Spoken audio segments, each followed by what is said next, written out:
Sachal news net work کی videos میں خوش آمدید۔ ناظرین، ویڈیو سے متعلق اپنی قیمتی رائے کا اظہار کمنٹ باکس میں ضرور کریں اور چینل کو سبسکرائب کریں۔ امام اور خطیب مسجد الحرام شیخ ڈاکٹر یاسر بن راشد الدوسری نے رمضان المبارک کے آخری جمعے کے خطبے میں تقوی اختیار کرنے اور تزکیہ نفس پر زور دیا۔ عرب میڈیا کے مطابق امام کعبہ شیخ ڈاکٹر یاسر بن راشد الدوسری نے اپنے خطبے میں کہا کہ روزے سے اللہ کی رحمتیں اور مغفرت بٹورنے کا نادر و نایاب موقع ہے۔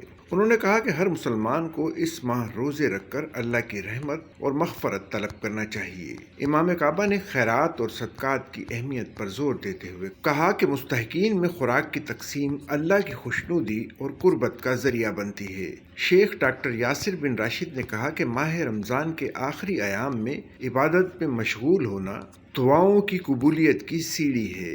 امام حرم نے کہا کہ ماہ رمضان میں عبادت اور صدقہ و خیرات سے ایمان نہ صرف تازہ ہوتا ہے بلکہ اسے تقویت ملتی ہے اور یہ تزکیہ نفس کا بہترین موقع ہے۔